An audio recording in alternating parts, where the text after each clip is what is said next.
Just listen to the music I'm going to play for you just to help you go more deeply into that.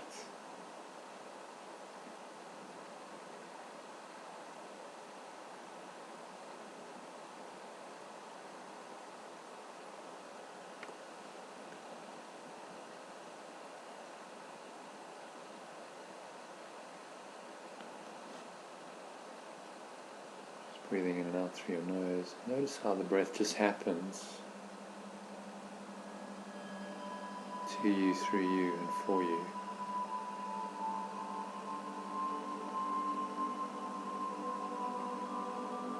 There's no conscious stressing, straining, or striving. Just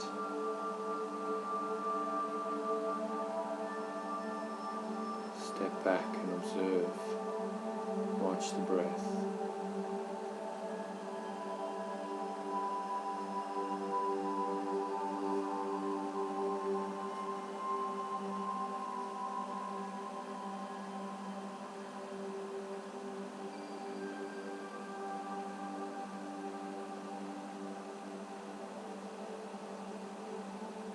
As you can keep watching the breath, just keep some awareness on this subtle flow of air flowing in and out the nostrils.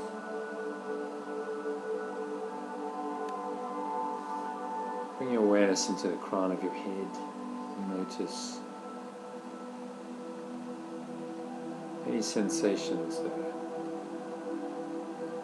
Run your awareness down the back of your head. Notice any sensations in the back of your head.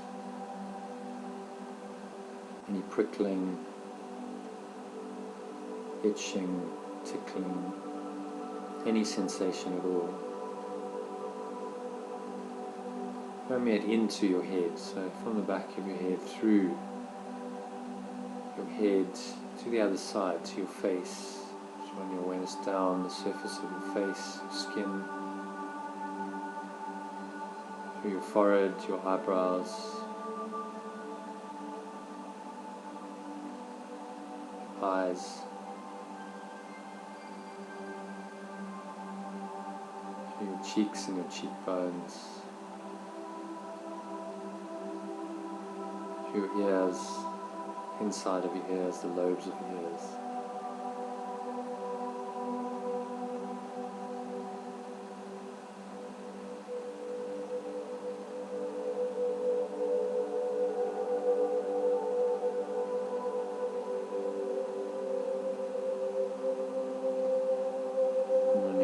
Down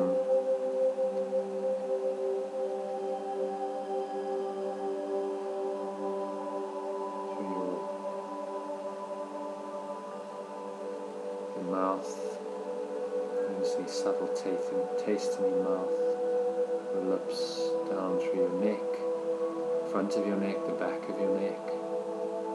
Notice any sensation there, any tension, any tightness. You don't have to label it, just notice it objectively. Notice any sensation in your shoulders. We hold a lot of tension in our shoulders, so notice that. Just breathe into it.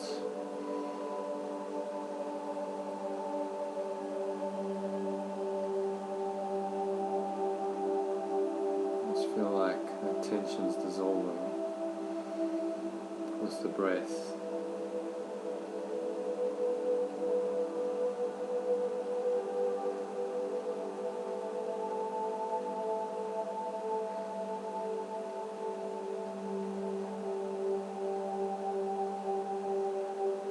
As you exhale, just a sense of releasing. You can roll your shoulders forward, roll them back, drop them down. Maybe you feel a tingling, prickling sensation as you release some of that tension. Just observe that. Run your awareness down from your neck and shoulders, through your upper arms, triceps and your biceps, down through your elbows, into your forearms, your wrists, your hands, your fingers.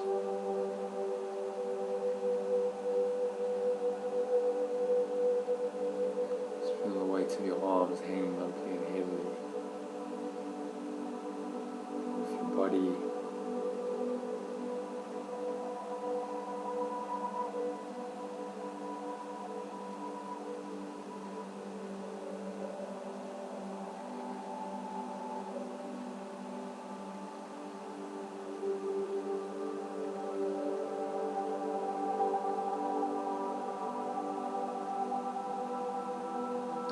So your arms just pressing down into your legs, and have your hands on your thighs, palms facing upwards. Just notice any sensation in your palms, your fingers.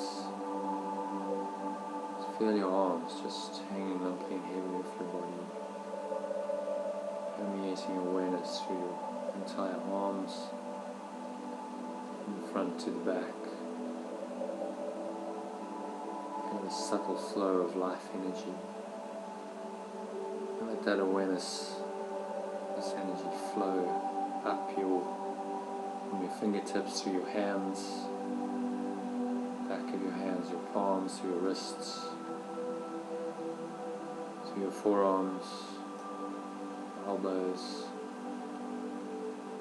up through your biceps, triceps, into your neck and shoulders. And you're noticing any tension you're holding there. Drop your shoulders down, roll them forward, roll them back. Feel any tingling, any sensation as you do that. And your awareness with that sensation down through your upper back, your middle back, down through your chest, upper chest into the stomach, to your lower back.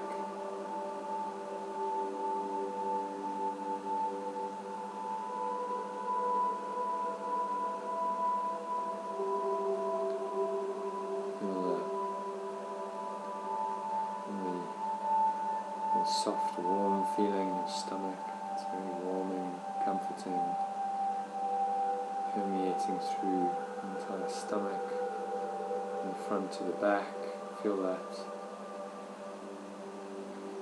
sensation, whatever it is, warmth, tingling, any sensation on the skin. Try and penetrate through your body, so it's going more than skin deep. You're feeling into your entire body. Notice what that feeling is in your buttocks, your groin, through your thighs, penetrating through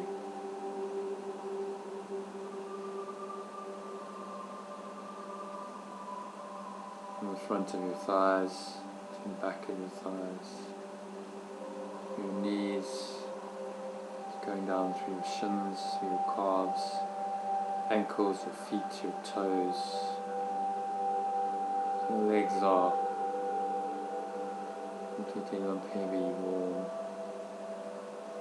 and relaxed.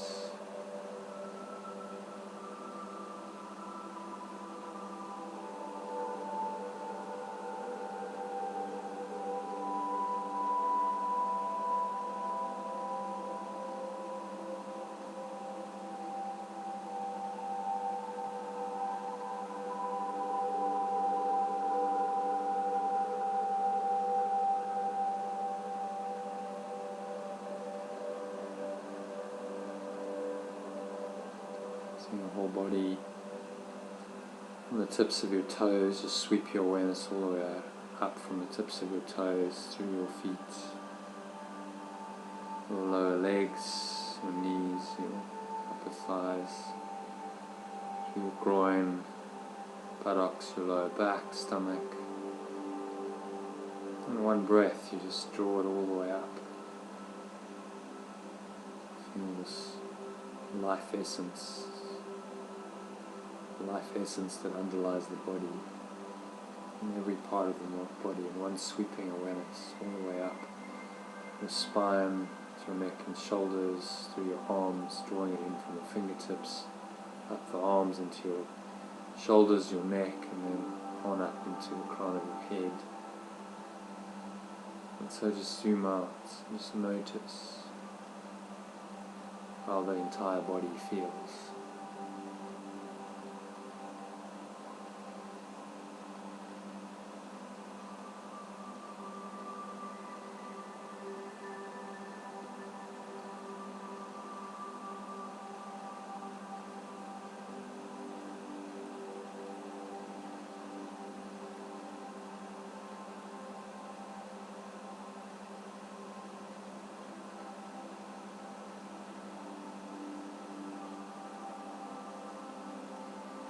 Just zooming out and noticing body as a pulsating energy field.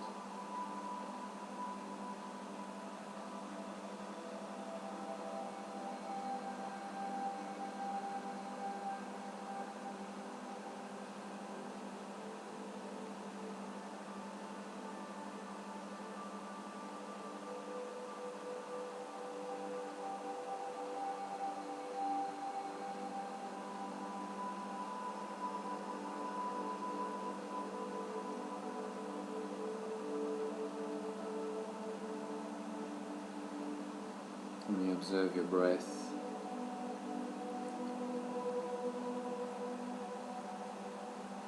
And so just keep watching the breath and observing the body. You can scan your body from the top of your head to the tips of your toes, and then from the tips of your toes all the way back up to the top of your head. While you listen to this, and just keep your mind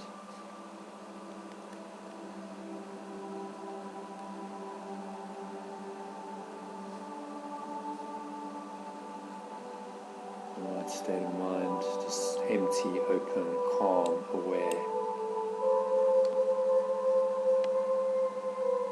Listen to me reading this section to you. It's Section 8 of Chapter 2 of the text entitled The Meaning of the Last Judgment.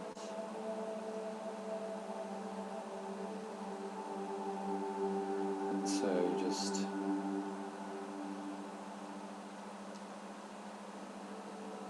watch your breath, scan your body, going from the crown of your head to the tips of your toes and back. As you listen, and just listen in a very open way. You don't have to intellectually understand. Rather, try and feel into these words. If you can feel what they're pointing to,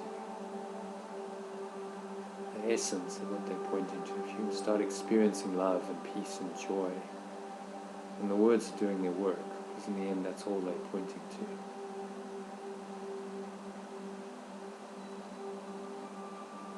Helps you imagine your mind is just an empty vessel. It's waiting to receive this divine transmission from Jesus, our teacher. So he starts off by saying, one of the ways in which you can correct the magic, miracle, confusion is to remember that you did not create yourself. You're apt to forget this when you become egocentric. And this puts you in a position where a belief in magic is virtually inevitable.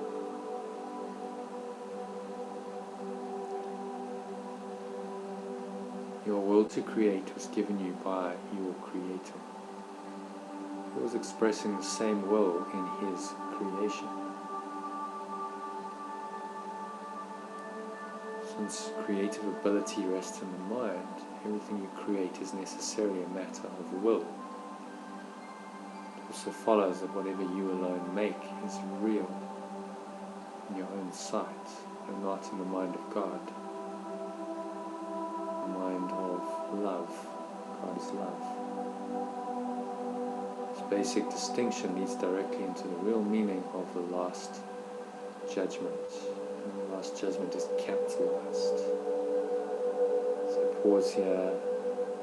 You're just observing your breath and you're scanning your body.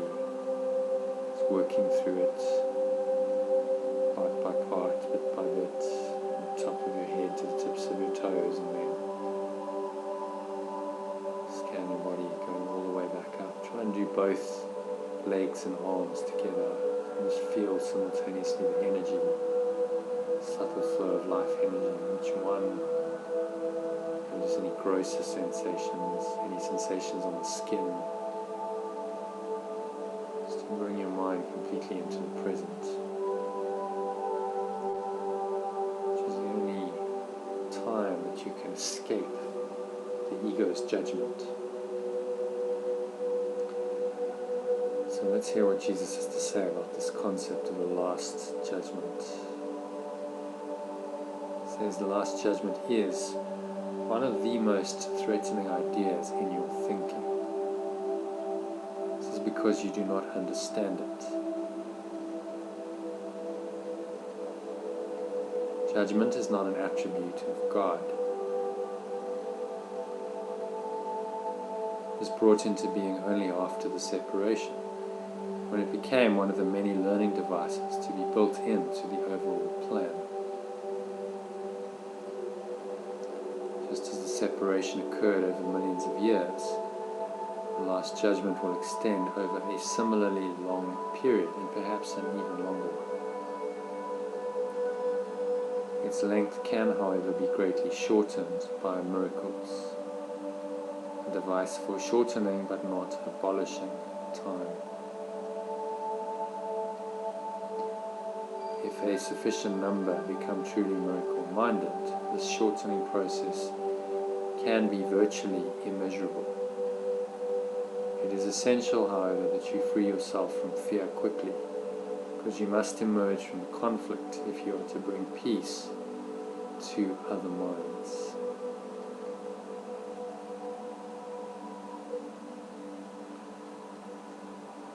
Just pause here, watching your breath, scanning your body.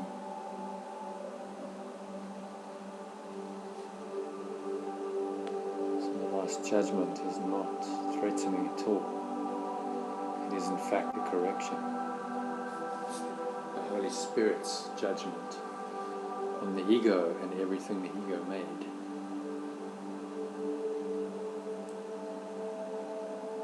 So the last judgment is generally thought of as a procedure undertaken by God, this eternal, infinite loving presence that is the source of all being. Actually, it will be undertaken by my brothers with my help. It is a final healing rather than a meting out of punishment, however much you may think that punishment is deserved. Punishment is a concept totally opposed to right-mindedness. And the aim of the last judgment is to restore right-mindedness to you.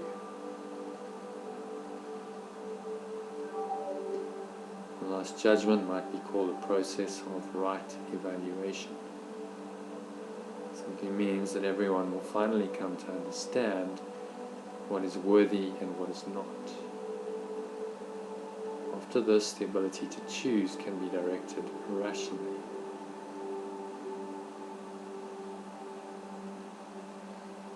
Until this distinction is made, however, the vacillations between free and imprisoned will cannot but continue.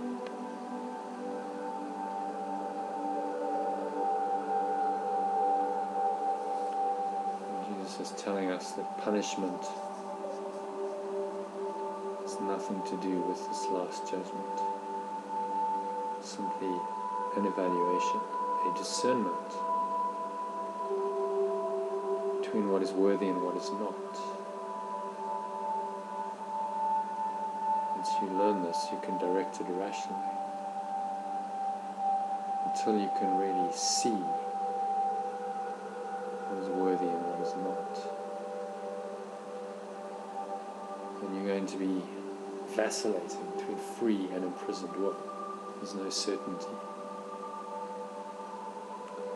The first step toward freedom involves a sorting out of the false from the true. This is a process of separation in the constructive sense and reflects the true meaning of the apocalypse. So interesting, we must separate in the constructive sense because we are separating ourselves from what is false. That is what the apocalypse means, that it's the end of the false world and the ego that made it.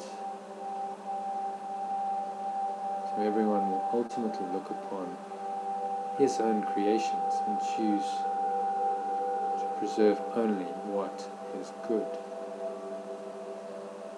just as God himself, or love itself, looked upon what he had created and knew that it was good. At this point, the mind can begin to look with love on its own creations because of their worthiness. At the same time, the mind will inevitably disown its miscreations, which, without belief, will no longer exist.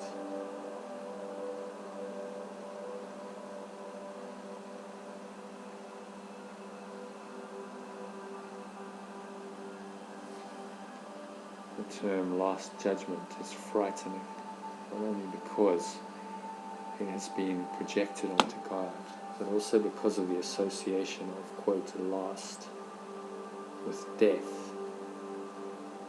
This is an outstanding example of upside down perception. If the meaning of the last judgment is objectively examined, it is quite apparent that it is really the doorway to life. No one who lives in fear is really alive. Your own last judgment cannot be directed toward yourself, because you are not your own creation. You can, however, apply it meaningfully and at any time to everything you have made. Retain in your memory only what is creative and good. This is what your right-mindedness cannot but dictate. The purpose of time is solely to give you time to achieve this judgment. It is your own perfect judgment of your own perfect creations. And everything you retain is lovable. There is no reason for fear to remain with you. This is your part in the atonement, the one-ment, as I first said.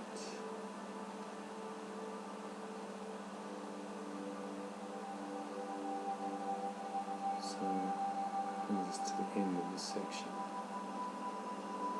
Just surrender into where this is pointing us, to a state where there's only what is lovable, a state where fear is gone,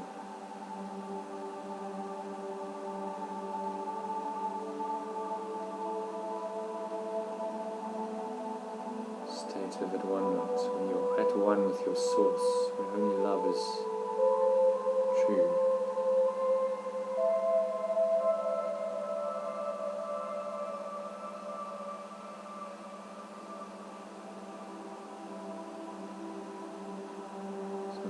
To go, anything else to do, anything else to think about. You just rest in God, rest in peace, and the peace of true judgment that lays aside all the falsehood and illusions of the world without condemning them. There's no attempt to make them real in any way, shape or form. You simply see them as false, illusory, and non-existent.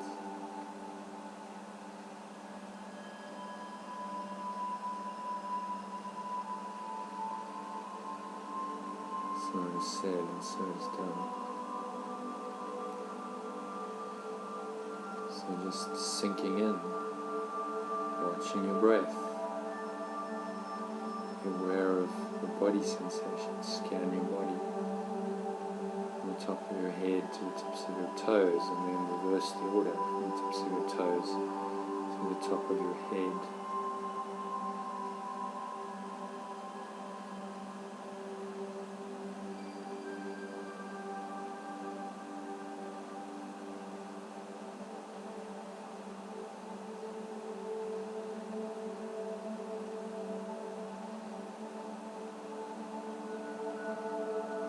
So just breathe, observe your body, relax and sink in deeper and deeper.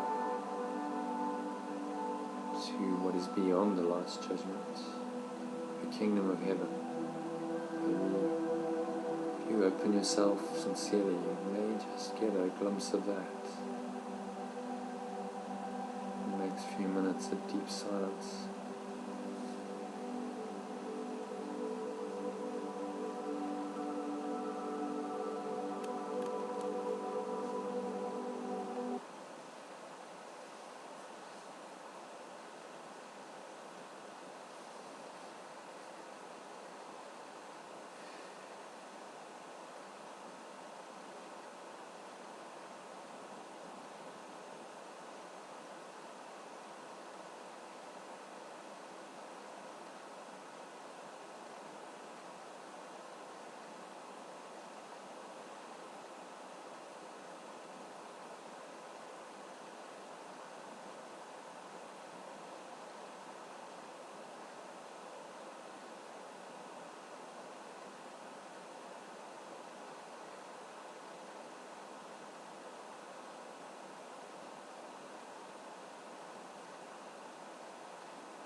When any thoughts arise, just notice those objectively, without any judgment. Just look at the thoughts, look at the emotion. Turn your attention to the breath and to your body scanning the part of your body you're on. And then the thought immediately dissipates.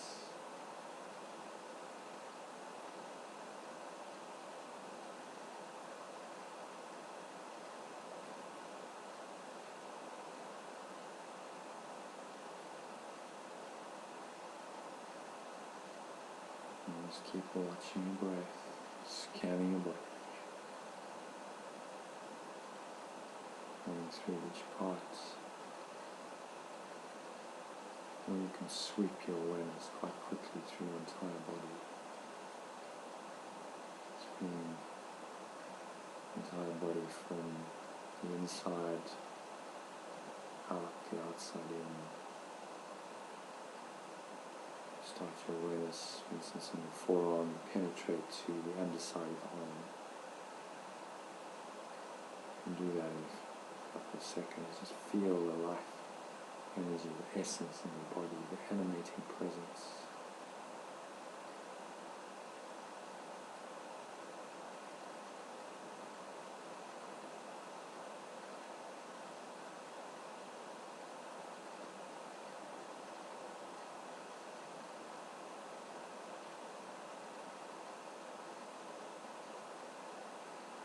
Just sit in the stillness and the quiet for a few minutes. Observe your breath, observe the body, and allow the peace of God, passes all understanding, to arise in your mind, in your heart.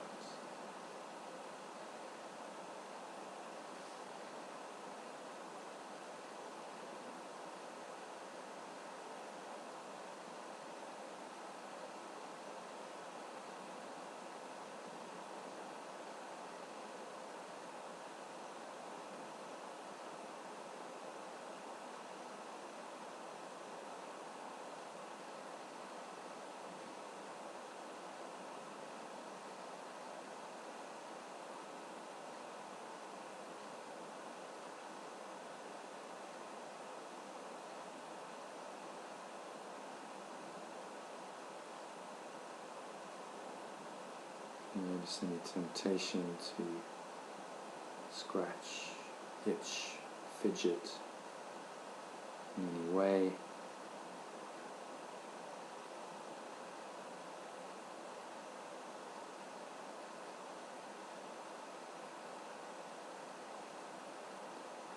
You just observe. Observe without reacting.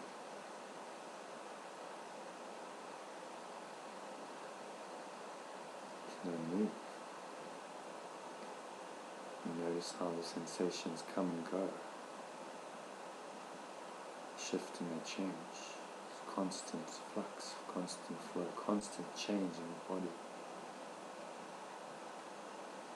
It's impermanent. This is how you start to observe the truth about the ego's world. It's impermanent, ephemeral, a thing lost, so quickly fading away. And train yourself not to react to these illusory vicissitudes of an unreal world.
Maybe as you continue watching the breath scanning the body, get a little glimpse of the truth.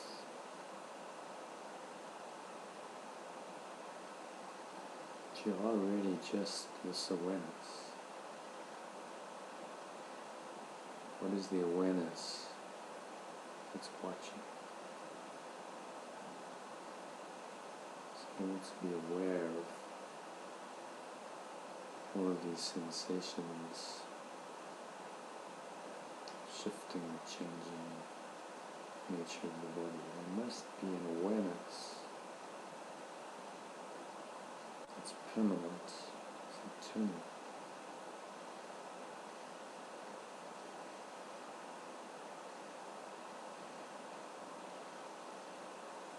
Sink into that.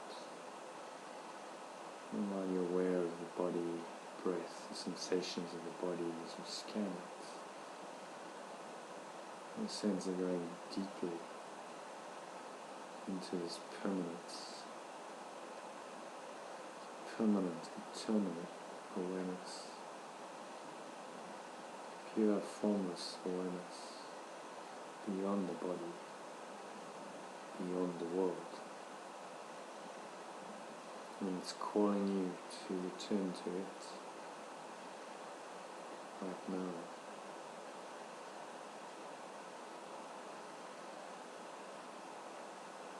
So just abandon yourself to that. There's nowhere else to go, there's nothing else to do,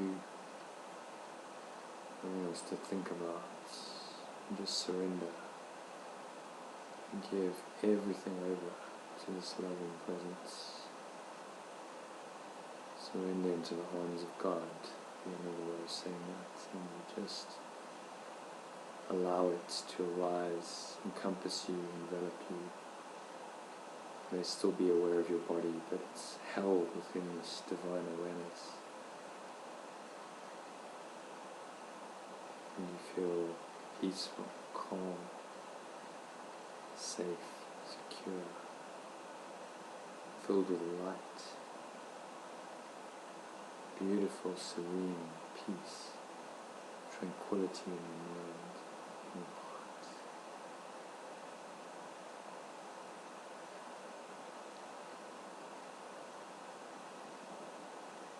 So sink into that experience. It's going a bit deeper, deeper and deeper with each breath.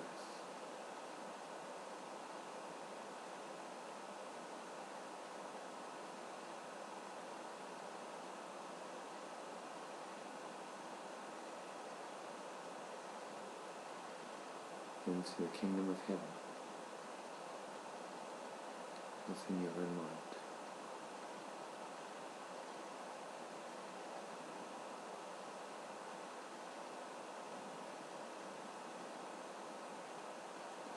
Another few minutes of deep silence.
And so,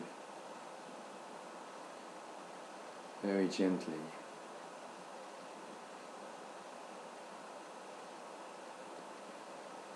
on the count of 3, you're going to bring your awareness back.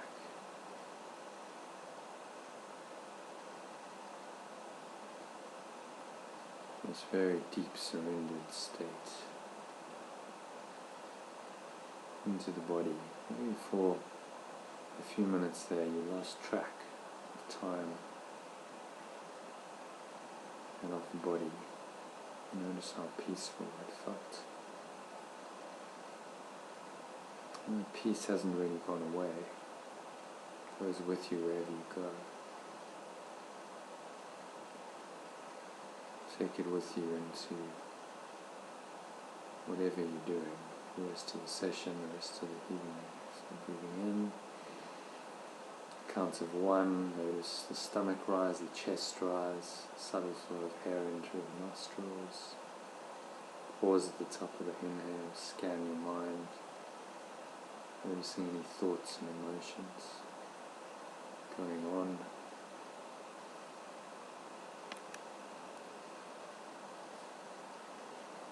Anything comes up, anything at all arises, just say to yourself, I see nothing as it is now. Whatever you're seeing in your mind, thinking about, you don't really see it as it is now. As you exhale out through your mouth, just have a sense of letting go. Any attempt to hold on to your perception of whatever that situation is. And just drop it all with the breath. Notice the air flowing out of your mouth, chest and the stomach sucked back in. The energy you raised up into the crown of your head subsides back down. Front channel of your body coming to rest in your lower stomach and your groin. When your attention is down there, on the count of 2, notice the weight of your body pressing down into the chair, sofa, feet touching the ground.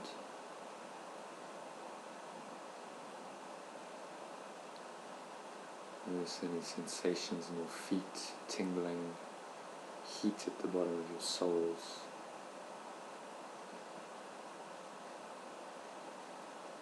And the subtle flow of air on the skin. As you breathe in, notice the smell of that air, which you may not have noticed at all, even though you've been breathing. Just by tuning in, you start to notice something different. A subtle smell, maybe a subtle taste in your mouth. Notice what you're hearing in the surrounding environment. Notice how the sounds arise and they subside. They are impermanent, just like your body's sensations. Even a seemingly continuous sound, the whirring of your computer fan, the hissing of a heater, for instance. They are still impermanent, they will at some point fade away. And while they're continuing, have a sense of an underlying stillness, underlying silence that underlies all sound. It's the very base, it's the ground of being, without which no sound will be possible. Base awareness, formless awareness, the ground of being, kingdom of heaven, God within. These words are just language, symbols, transmuted from reality to point you to that reality. And so to help you grasp this while you are present fully with all your 5 physical senses, on the count of 3, you open your eyes and just take a minute to look around. Remind yourself as you glance around the various objects in the room pretty randomly that you see nothing as it is now. And then look at any specific object your eyes happen to rest on and say, I do not see this, whatever it is, cushion as it is now. I do not see this heater as it is now. I do not see this computer as it is now.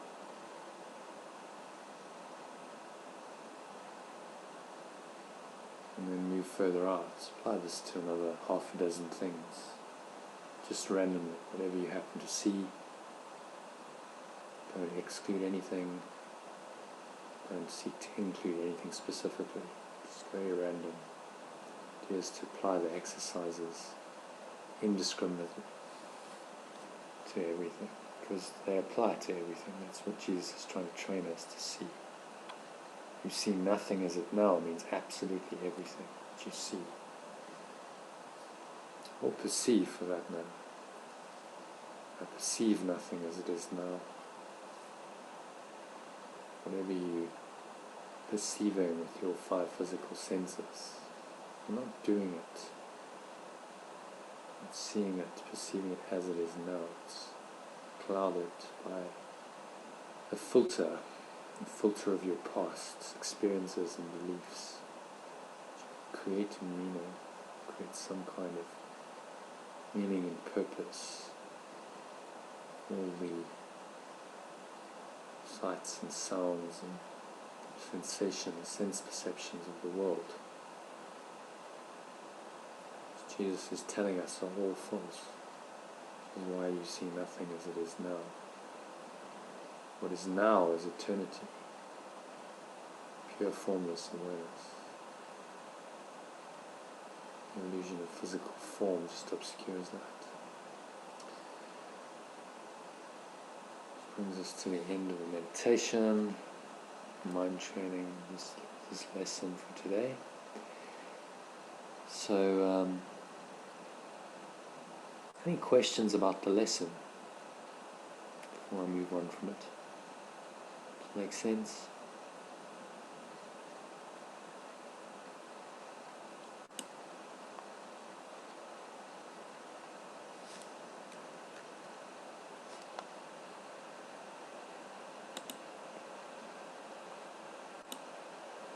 Ask everyone to unmute.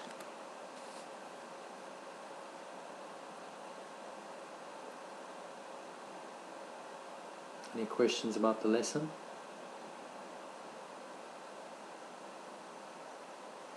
No, I'm good with it.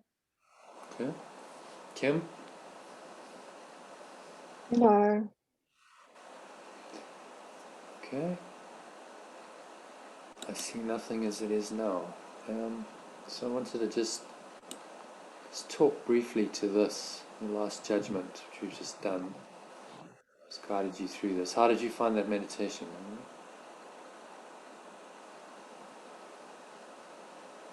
I fell asleep at some point. Did you? Okay, that's alright. Means you went deep. You obviously need the sleep. If you start falling asleep a lot in meditation, then it's usually a sign you need more sleep.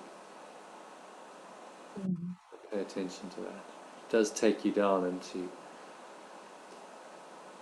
alpha, then theta, and you'll slip down if you need to sleep often into theta state. Even delta you can go into in a short period of time once you really start training your mind. So you may not have heard some of this.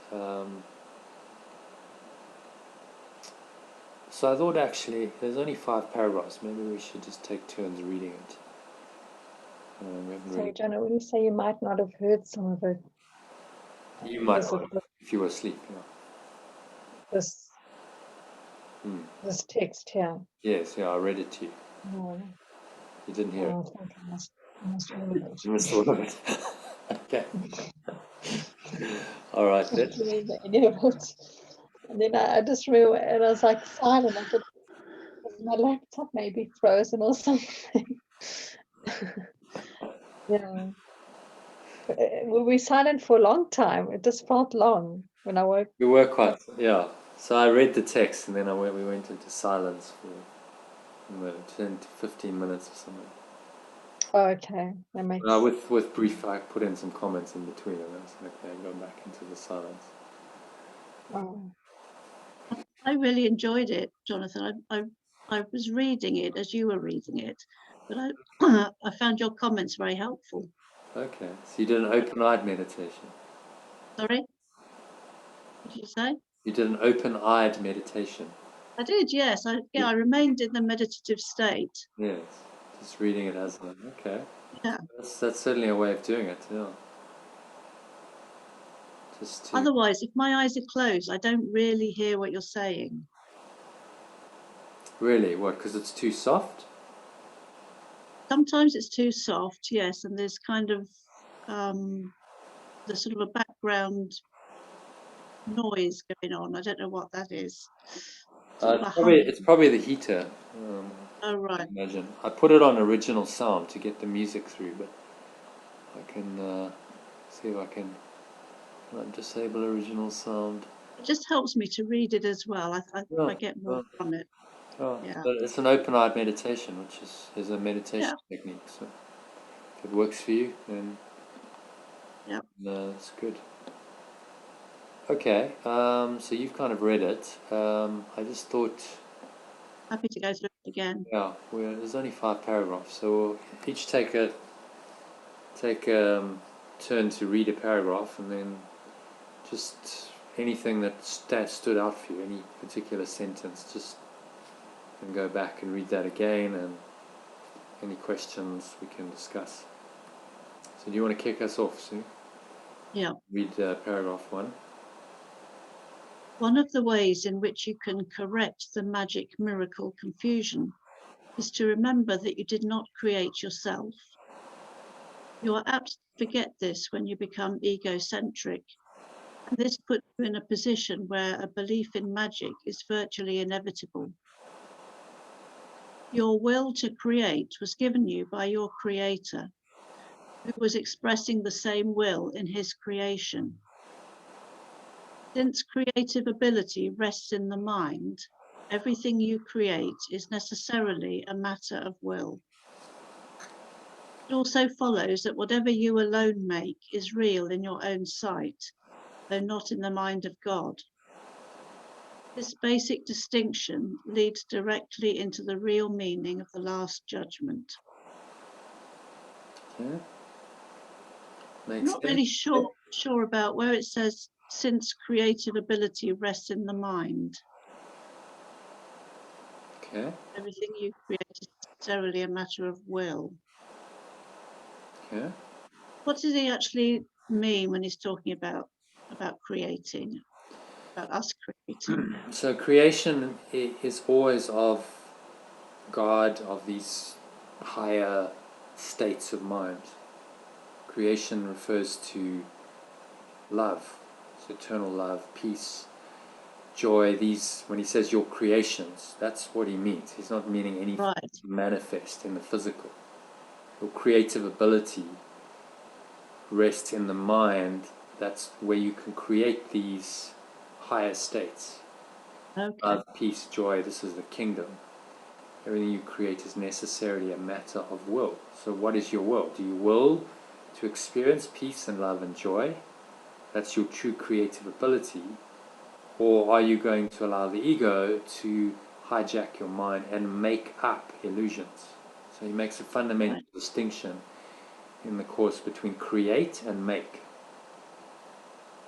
When you create something that's of God, that's true making, the making is of the ego mind.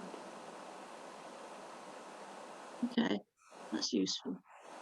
Yeah, that's just some terminology. If you read the text, you'll see he refers to creation and making, and they're very specific. He never confuses them. Creation is of the spirit, the true mind. Ego, the ego makes illusions. Right. Whatever you so alone. is that Hmm? Sorry, go ahead, Jono. I was just saying, whatever you alone make is real in your own sight, but not in the mind of God. Yeah. So he's saying that's the problem. We've made up illusions. You alone make, see, as opposed to create. make, is real in your own sight. So this is how the ego continues. So it makes an illusion, it believes in the illusion, says that's real, I made it, and I believe in it. And now it's real within the ego's sight. But it's not real in the mind of God. Because the only thing real in the mind of God is perfect love. And this basic distinction then leads directly into the real meaning of the last judgment. So again, he's saying that these two different thought systems, two different things going on in your mind. There's true creative ability, and then there's all the stuff you've made up, that you've made to be real, and there's a fundamental distinction between them, which is and that making that distinction is the meaning of the last judgment. It's what judgment really means in the right-minded sense. Kim, you had a question? Yeah. So when he said, I mean, he's just using two different terms, right? I'm guessing the make this comes from ego and create comes from God, but you could still be doing, I don't know, maybe I need a sort of an example in the context of our five senses. And Yeah, he's referring, in creative ability, he's referring to something beyond the five senses and beyond the world. Saying this is in your mind, it rests in the mind. So your true creations rest in your mind. These are love, peace, joy, happiness, independent of whatever you've made up to replace it. Remember this is a screen that we've projected our thoughts out on to replace the truth. So it's a miscreation. We've made it up to cover over eternity and love. He's saying you must make a basic distinction between what you've made up, everything you see outside of yourself with the physical senses, and everything you believe is true, what you've made real in your own sight, and this level of true creation, where your true creative ability lies in the mind of God, which is perfect love or oneness. In the mind of perfect love or oneness, none of the illusions of form and time and space really exist. And this is the real meaning of the last judgment, because you're going to judge between those two. Does that make sense? Does it answer your question? it does, Okay. but then we don't create anything. Yeah. Yeah, you've got to understand, when he's saying creation, he talks about your creative ability. He's not actually referring to manifestation, as we would talk about it in the world. Or, you're creating this and you're creating that, and you're creating your reality in the sense of the physical world, and what you're doing in it, and the people and the experiences you have and the possessions and so on. It's not actually what he's referring to. He's saying the creative ability rests in the mind and only in the mind. The idea that you can create outside of the mind and now project into a physical world is part of the dream. That's the illusion we've made up to replace our true creative ability.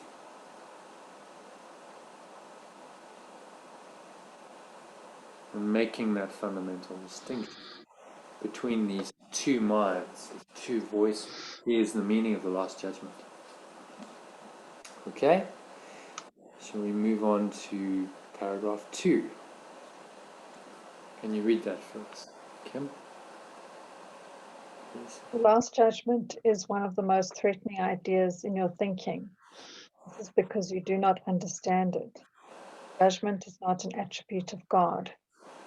It was brought into being only after the separation, and it became one of the many learning devices to be built into the overall plan.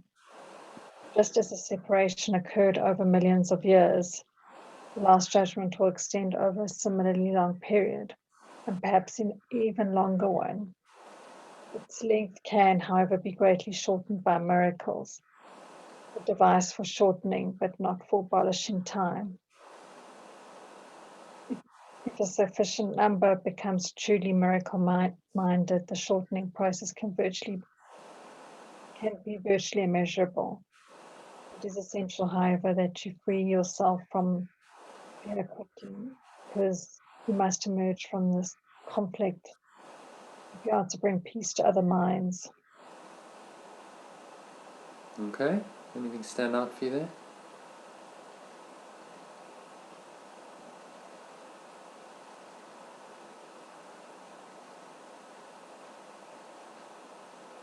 So the ego brought this element of judgment. Is that what it means? Before the separation, yeah, there was no judgment. So it's not an attribute. There was no judgment, Right. he said.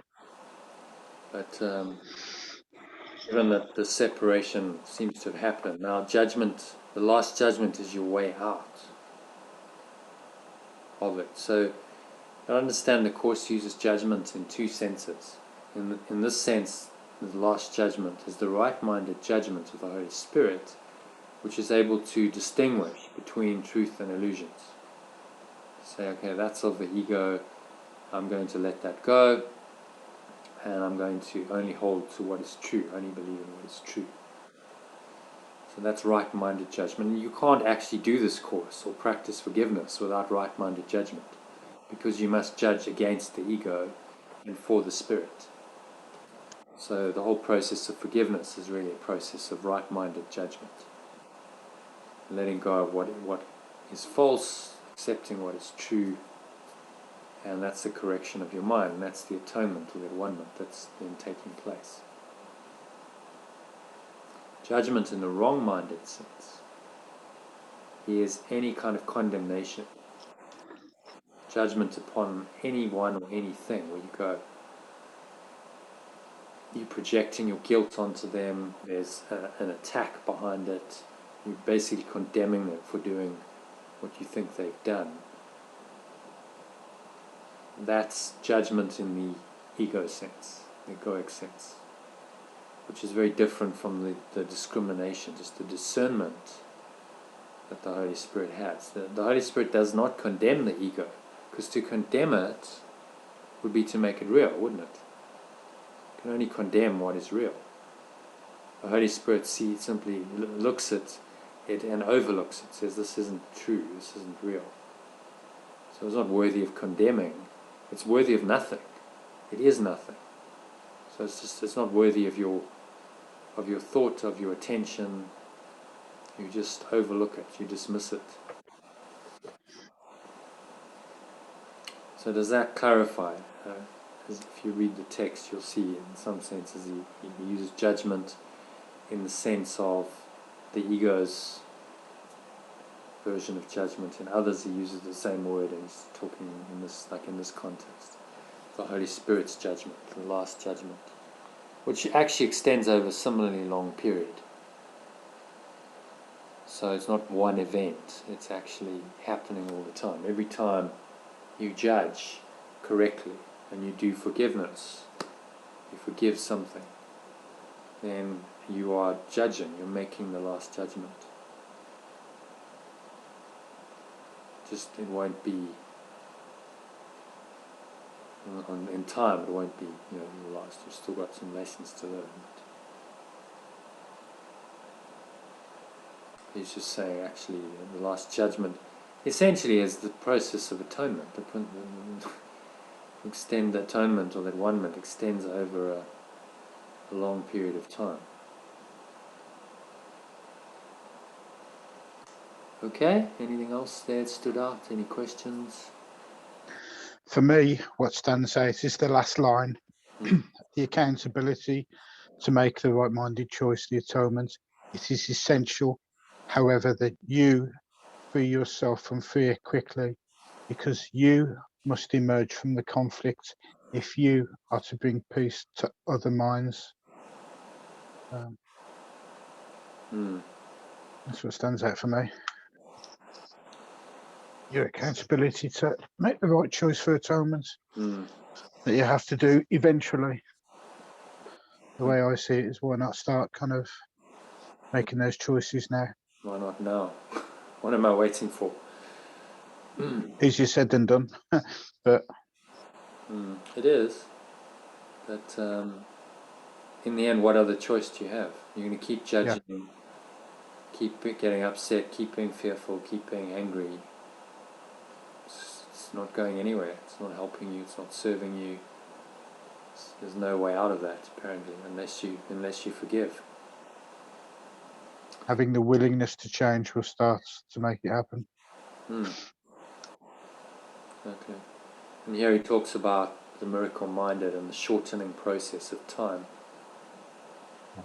So the last judgment can be shortened by miracles, the device for shortening but not abolishing time.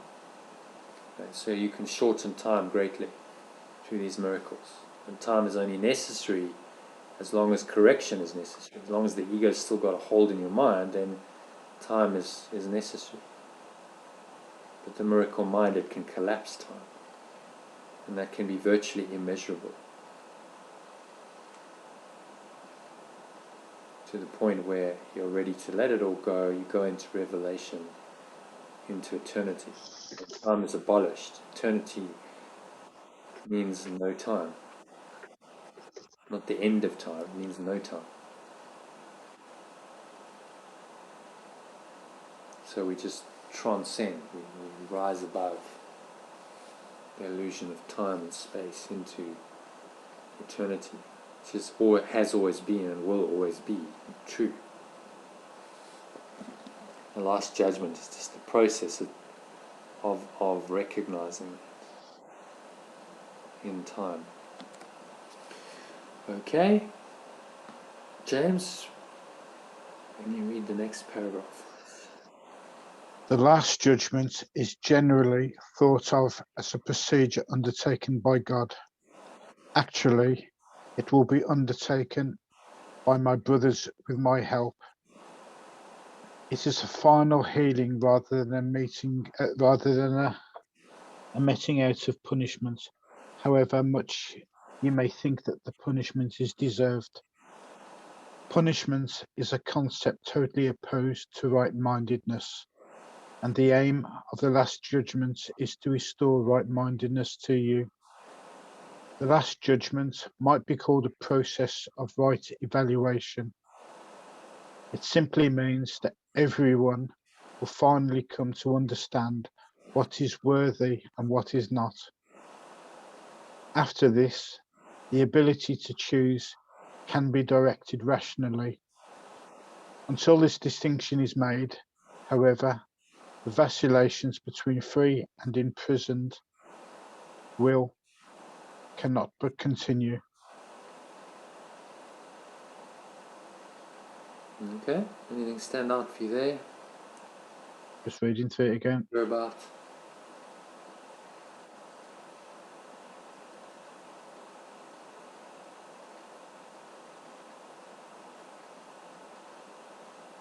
Reassuring that it clarifies what the last judgment is and the confusion.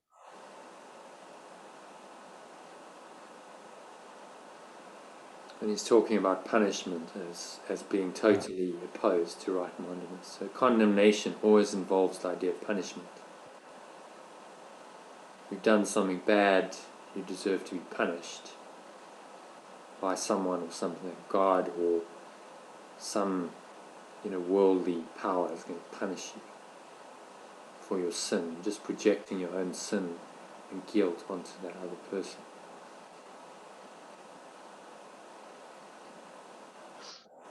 I like line 6. It simply means that everyone will finally come to understand what is worthy and what is not. Bless you. Thank you. Yes. Exactly. And that's the process of the last judgment. And once you understand what's worthy and what's not, choice becomes quite easy, doesn't it? Yeah. Until you have made that distinction, you're going to vacillate between free and imprisoned will. Because one part of your mind is going to value the truth, There's another part that's saying, no, no, no, no. I'm valuing illusions now, and you vacillate between the two. I'm glad we're going through this text. I've only done the daily lessons before. I'm learning quite a bit by going through this text. Well, that's why I wrote it. 670 pages of some amazing. It's all saying the same thing, really, but in so many different ways, with so many different angles, and he uses different terminology. So, in some of the sections, he'll call this process the atonement or the one. Now he's calling it the last judgment. It's the same thing, really, but it's just to using these different terms to get you to understand at a deeper level what he's really meaning. You're here to understand what right-minded judgment is, as opposed to wrong-minded judgment. So there's a fundamental confusion there. People say don't judge. To judge is unspiritual. But when you have to judge on a level, just to do forgiveness, to make choices in this world, you must judge. Just do it in a right-minded way. No condemnation, no punishment. Just observing, noticing the difference between what's true and what's false, and then being able to choose accordingly. Ultimately, no judgment will be required. Said judgment is not an attribute of God. In eternity and infinity, no judgment is possible. There's only perfect oneness. There's nothing to judge between. It's only here that judgment seems to be necessary as a corrective device to help us to find our way back to that perfect oneness. Wait, there's a question. Was that Kim?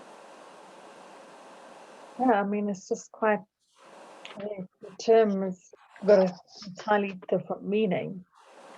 I mean, the way the Bible talks about the last judgment is an entirely different thing. Yeah, exactly. So he's reinterpreting. He uses quite a lot of that terminology, Christian terminology, biblical terminology, and he reinterprets it. And he says, actually, this is what it really means. So it's another take on it, which is always possible with any term. It's just perceptual, isn't it? Saying there's another way of looking at this. If you see it right, you can interpret it completely differently. If you interpret the Bible, even the Old Testament, from this framework, you start to see a lot more truth. It's woven in there, but you can also clearly see where they were in illusion, where they were confused. Whoever wrote it was not sure. You can see those projections and illusions of a split mind and duality and a false God just coming through. So if you believe in sin and guilt, then the concept of a last judgment is going to be very fearful, isn't it? God is judging us, the last judgment. He's going to punish the sinners, condemn them to hell forever. But if you're going to make it, I better make sure I'm one of those. So that, I get to heaven and everyone else is going to hell. Massive duality, a lot of fear, concept of a very vengeful, wrathful God. None of which is true. Okay? So in this case, the judgment is forgiveness. Yeah, you'll correct your right-minded judgment is simply distinguishing between truth and illusion, and then choosing not to value the illusion, not to give it any worth. So that's letting it go, not attaching to it, seeing it correctly. That's many ways of looking at forgiveness. It's really just a shift in your perception, your perception of anything. Okay, that's not really valuable, so why am I valuing it? My right-minded judgment, if he looks at it and says, well, this is illusory, it's form, it's temporary, so why am I giving it a value that it doesn't really have?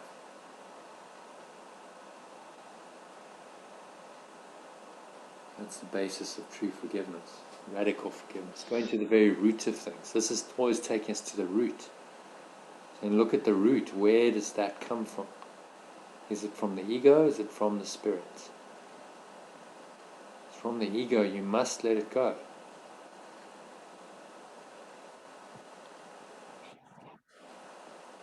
Okay, I'll read the next paragraph. So the first step toward freedom involves a sorting out of the false from the true. This is a process of separation in the constructive sense and reflects the true meaning of the apocalypse. Everyone will ultimately look upon his own creations and choose to preserve only what is good, just as God himself looked upon what he had created and knew that it was good. At this point, the mind can begin to look with love on its own creations because of their worthiness. At the same time, the mind will inevitably disown its miscreations, which, without belief, will no longer exist. Okay, so what struck me there, this is a process of separation in the constructive sense, reflects the true meaning of the apocalypse.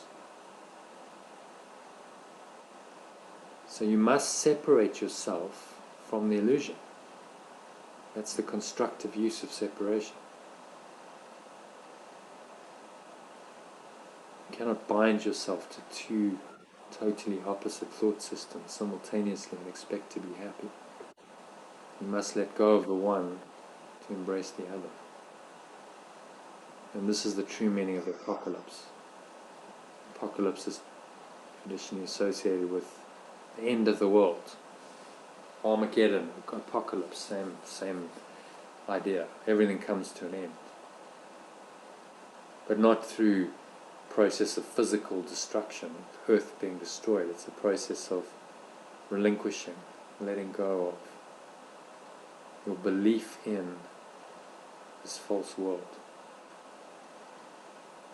Which he says at the end, without belief, the miscreations of the mind will simply no longer exist.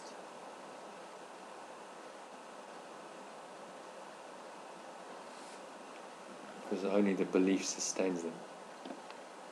Okay, any questions about that one? No. Okay, Kim, please read the last paragraph for us. Eternal last judgment is frightening not only because it has been projected onto God, but also because of the association of the last with death. This is an outstanding example of upside down perception.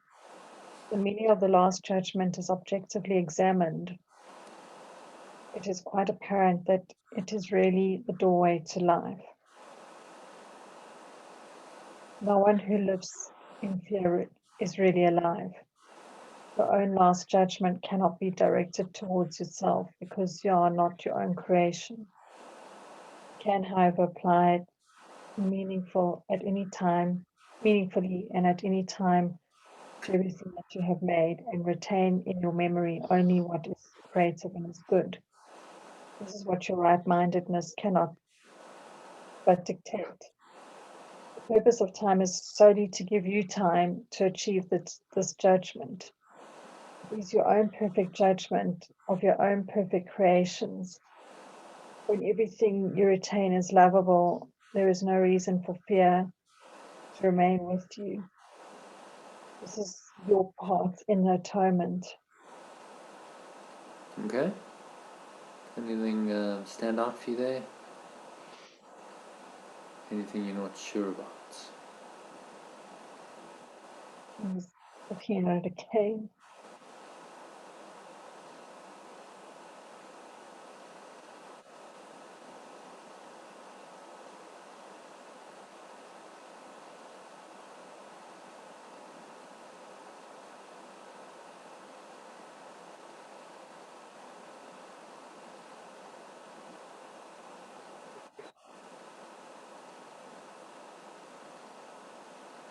And your own last judgment cannot be directed toward yourself because you're not your own creation. So it's like letting go of that self, I suppose, the ego self. Is that you weren't that a creation that was made, maybe. You are not your own creation. Yeah, so your true self, we didn't make ourselves. God made us.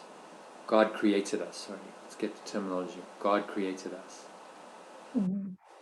So you're not judging yourself, your true self. Mm-hmm. But you can apply it to anything and everything that you have made up. So this idea of a separate self, it's now made the illusions of the world and in your life. You can apply this discrimination to that. Say, okay, that's not of God. That's not who I really am. I'm eternal love and light. Then none of this is true. None of this is meaningful. And that's what right-mindedness is. And the purpose of time is just to give you time to learn to achieve this judgment. Your own perfect judgment of your own perfect creations.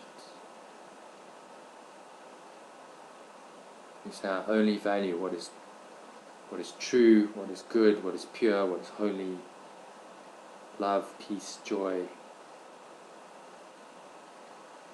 Everything else I must let go of.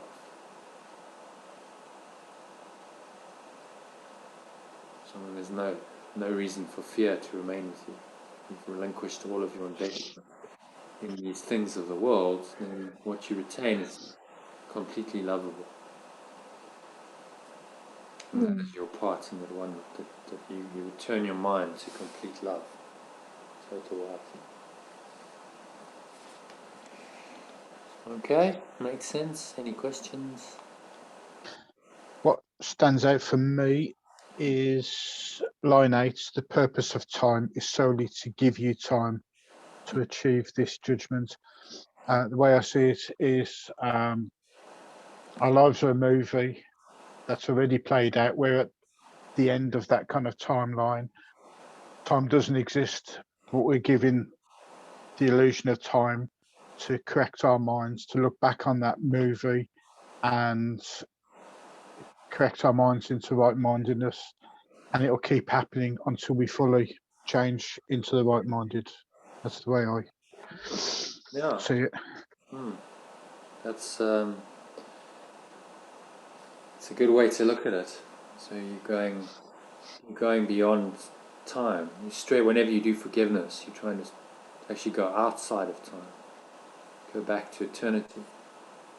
And think of it, you're raising yourself up to the level of eternity from the timeline. But until you've learned all your lessons, you need the timeline. You need the time, events in time and space to keep learning that actually all I want is eternity. So at every point, you return your mind to an awareness of eternity, of oneness. You start collapsing time, and then you're making the best use of your time here. And actually, it's already done. Truth of the matter is, the dream's already over, as you say. But it's almost like you're reviewing what's already happened, and you're just correcting your mind. You're just reviewing your perceptions and going, okay, well, that was a misperception. I'm getting a chance now to correct it. And for me, when you start to realise and keep reminding yourself of that, for me, that's where it comes from. You may as well just do all this properly and speed up that time instead of having to keep going over it again. But your ego will keep popping up, trying to distract you. You've got to kind of, stop, pause, and choose again. Well, as I said, in the process of the ego tempting you to believe in it, it reveals itself, and then that's another opportunity to practice right-minded judgment and undo the ego in the process. So as it reveals itself, you judge it truly, you let it go, and it's got no answer to that process. If you keep doing that, you are going to undo the entire thought system. All belief in it will ultimately go. You'll just drop it all away. And then you're out of time. There's no need for time anymore.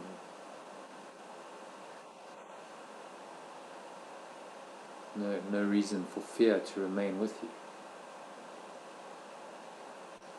It's your part in the at-one-ment.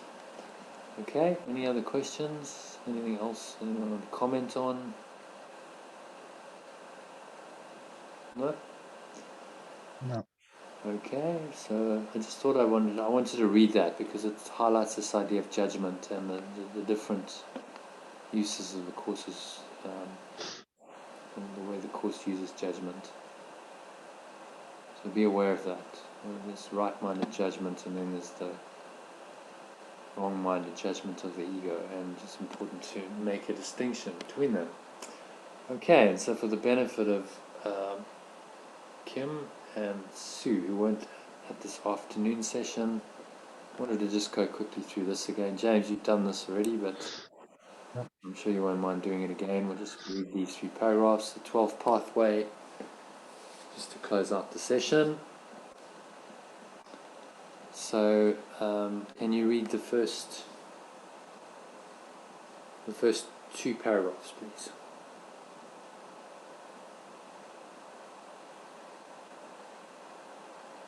Sorry, who are you asking? James, I was talking to, but anyone, it doesn't matter. Okay. Just let me load it up. What page is it? 18, is it? Yeah, I think so. Yeah, page 18. Yeah.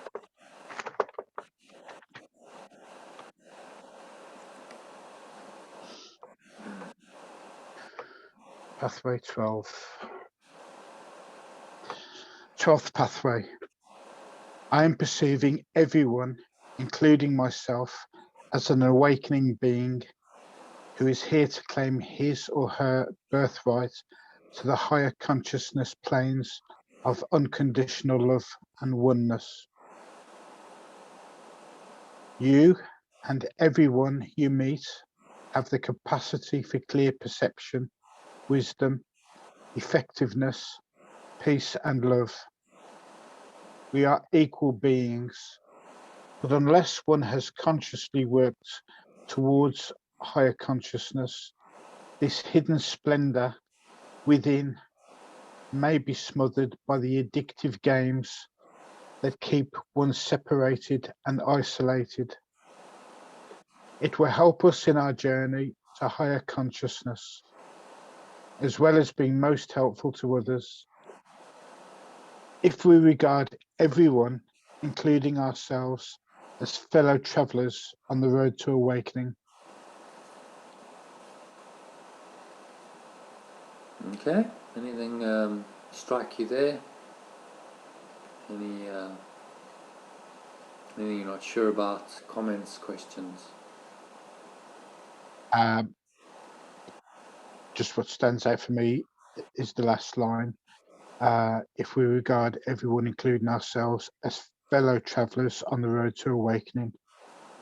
So we're all trying to awaken, so don't be judging others. You know, we're all trying to kind of waken up. And also, you and everyone have the capacity for clear perception, wisdom, effectiveness, peace and love. We are equal beings, but unless one has consciously worked towards higher consciousness, this hidden splendor within may be smothered by the addictive games that keep one separated and isolated. So you've got to work at this to choose right-mindedness and try and get rid of the ego dominating your thoughts. But we'll, you know, I think I said this at dinner time. We're all on the same road. Some may seem further ahead than others, but that can change for any of us at any point, is what I feel. Just don't be judging each other. We're all on the same path. Yeah. But you've got to work at it. It won't come to you without On working. the same Just road, working at it. and it's the same destination, and Yeah. even if someone appears not to be on it, they are on it. So as Jesus says, the curriculum is set. You can't choose the curriculum. You can choose when you want to learn the lessons. And someone who seems to be deeply unconscious may wake up tomorrow. It's possible. It happened to Eckhart Tolle and Byron Katie and others. Boom, okay, I get it. So that was, all of that unconsciousness was necessary for them to have that, that awakening. So. But what's paramount is if you want to awaken, you've got to work at it. Yeah, this is the way of mastery that I talked about way back when you started the Art of Letting Go masterclass. You consciously choosing to do the work, to do these kinds of spiritual practices, to study, to learn, to raise your consciousness, to learn how to let go of what's not serving you, embrace what is serving you. If you don't, and you resist that, and you're just living your life, you'll get your lessons anyway. But they're harder because you're then not consciously trying. In fact, you're probably blocking it. You're blocking your awakening. And so then the challenges of life come, and you have no context within which to deal with it. That's what happens to a lot of people. And then they end up in some kind of crisis where they just don't know where to turn. My life is falling apart. It's hopeless, it's desperate, and that's often when then they start really searching, okay, I need some help here. Then they start looking for help in spirituality, meditation, and these kinds of techniques. They had to go through that process of denying it and then hitting a wall and getting to a point where, okay, I really need help here. Or not. Some people don't go there and they just get depressed and their lives are pretty miserable, and they keep on that track and eventually leads to death.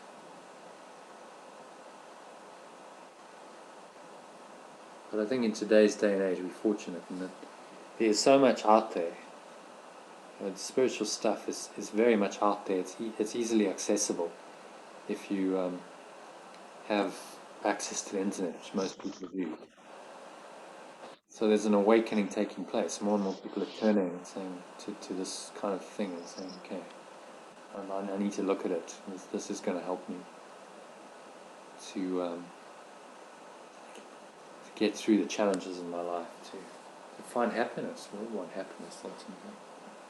In a world that seems to be quite hard to experience that. If you just live an ordinary life without mind training, how do you experience happiness without mind training? It's not going to happen consistently. You're relying on the externals to make you happy, and those change all the time. So it's a very unreliable way of finding happiness, and the happiness you find is not going to be authentic. It's not sustainable. Okay, so Kim, please read the next paragraph for us. We begin to realize that everything we do is either a skillful or unskillful attempt to find love and oneness. When your ego permits you to see the here and now actions of people with perspective, you realize that there is practically nothing that anyone can do that you have not either done or wanted to do at some time in your life. We're just not that different from each other. Our egos and our rational minds keep us continually judging other people so as to put them in the wrong and thus give us a false sense of superior identity. Okay, anything stand out for you there?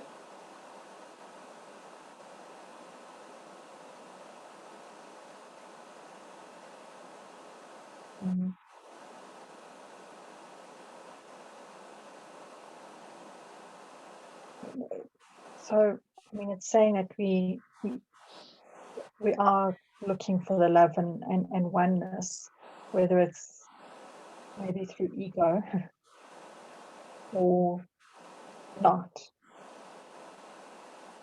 The thing is with ego, it's like egos and our rational minds keep us continually judging other people so as to put them in the wrong and thus give them a false sense of superior identity. So if we're going through the ego, it's like in order to elevate ourselves, we have to put someone else down. That's how the ego perceives it. I mean, you look at the previous paragraph, it's saying something else, that we're our fellow travelers on the road to awakening. Mm.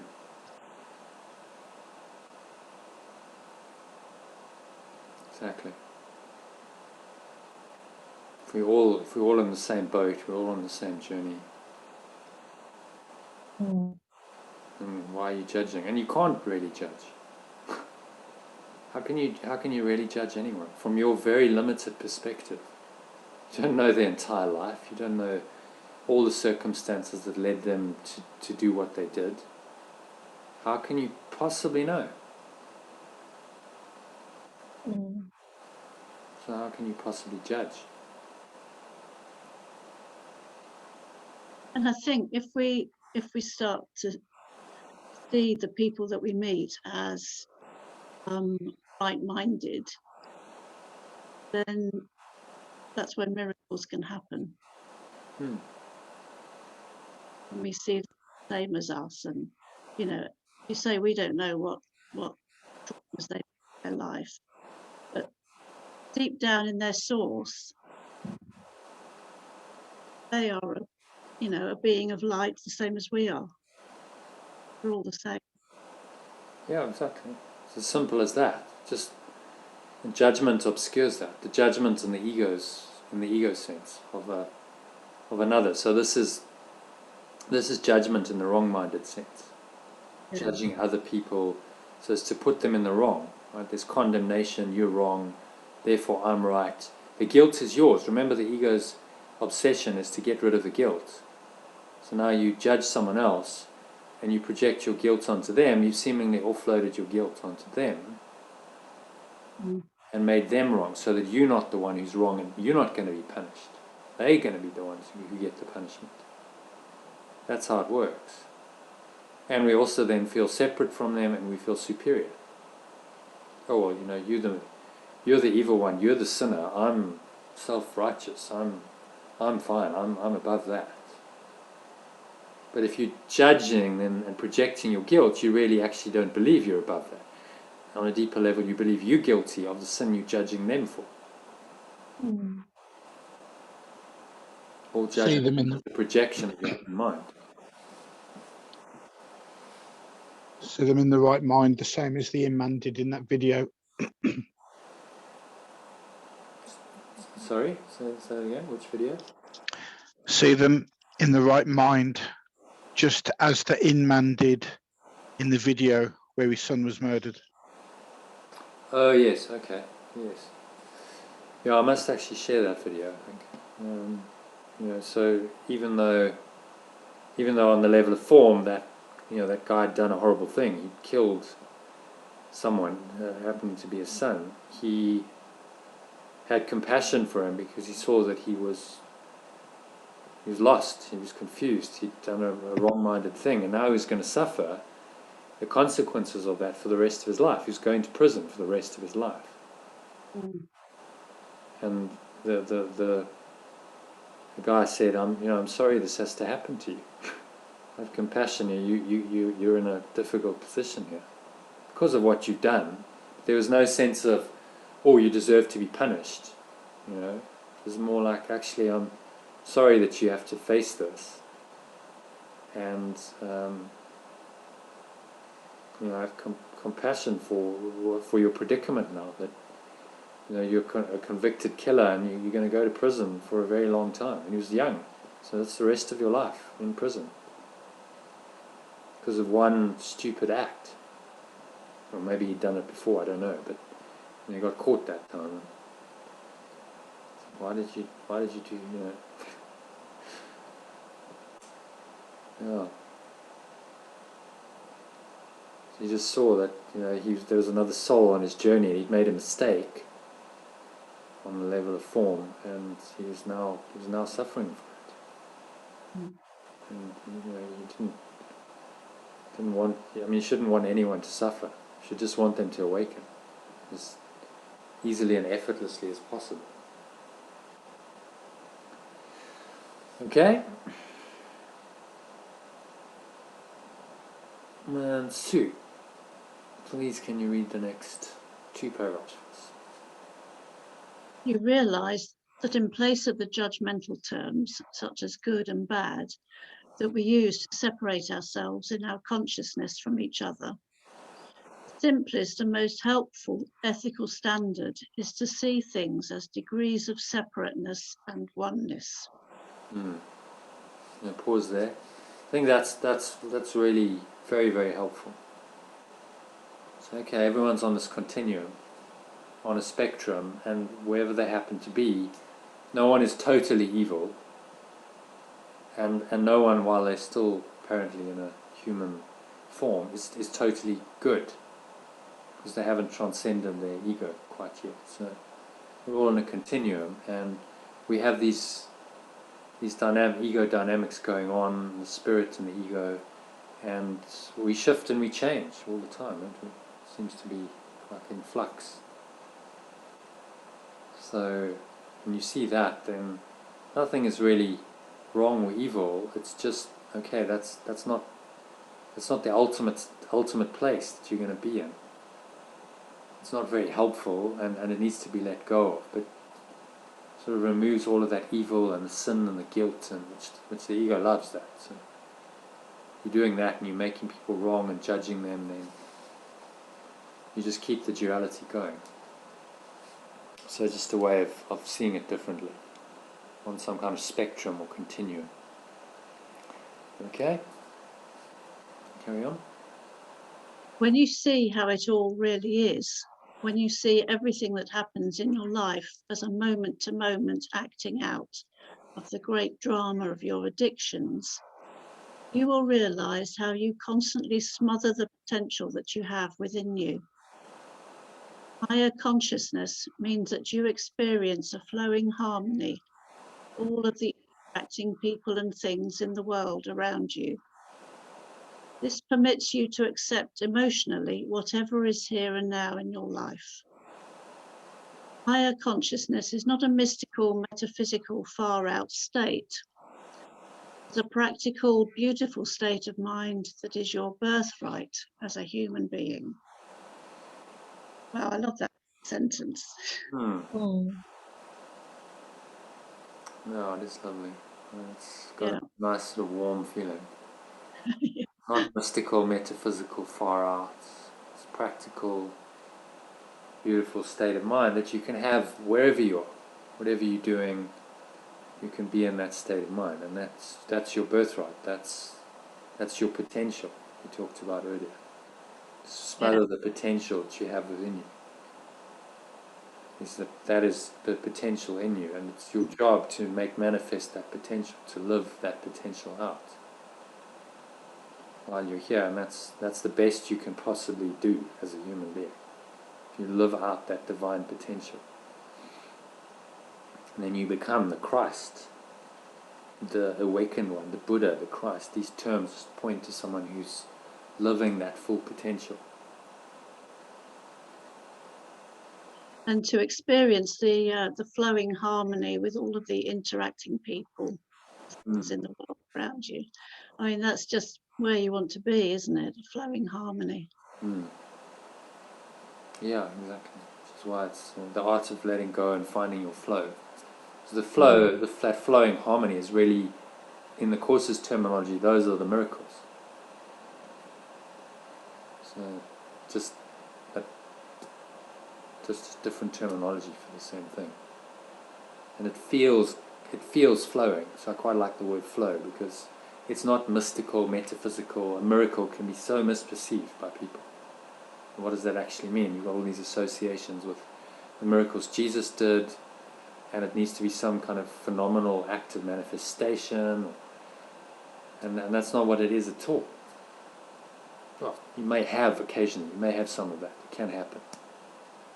But actually it's more about the flowing harmony, and there's these lovely interactions, and love is flowing, and you feel filled up with the Spirit, and there's warmth, and there's kindness, and there's love, and there's connection, and it's the best way you can possibly live out your life, is in that state. The happy dream, he calls it. Okay, so I guess that brings us to the end of the 12 pathways, and also the end of tonight's session. Let's just do a quick 2-minute check out. Check in and a check out. So just a little loving kindness meditation. So just close your eyes. Take a nice deep breath in. Put one hand in your heart center. And just feel like you breathing in the love, the gratitude for all these great teachings, for this 12 pathways. It's come down to us from Ken Kai's, and I just happened to find it. It's found its way into your mind. It's all a miraculous process. It's all part of the flow of life that's helping you to walk this path back to God, path of awakening.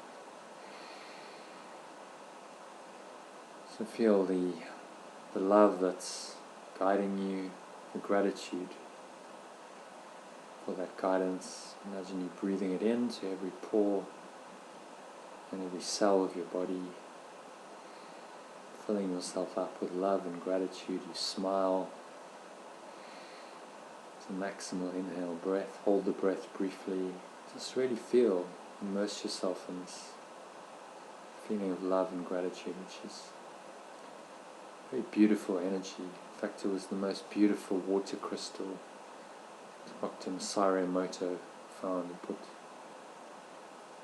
labels on water and then froze it, and the one with love and gratitude, being exposed to love and gratitude, was the most beautiful. And so as you exhale now, you're just going to extend it out. Have a sense of extending this love and this gratitude outwards to your family, your friends. You really just want to bless everyone. The same feeling. Everyone wants love ultimately. Everyone wants to feel grateful. So you bless them, friends, family, acquaintances, everyone in your social network, and everyone else. It's the entire human race. Just extend it out, like you extending out the love and the gratitude.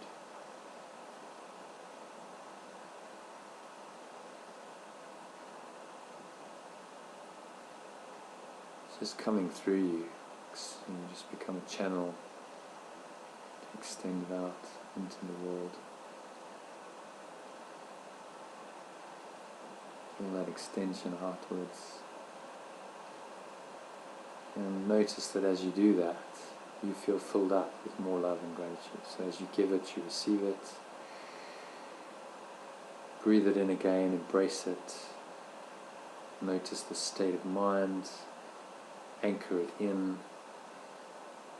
And just resolve to stay here for the rest of the evening. Carry it with you into your sleep and on into tomorrow. And so it is said, and so it is done. And when you're ready, just open your eyes. Look around you and just give thanks for everything. Start to see everything through the lens of love and gratitude. You can only be grateful for whatever's showing up in your life, even the challenging things. Remember, you see nothing as it is now.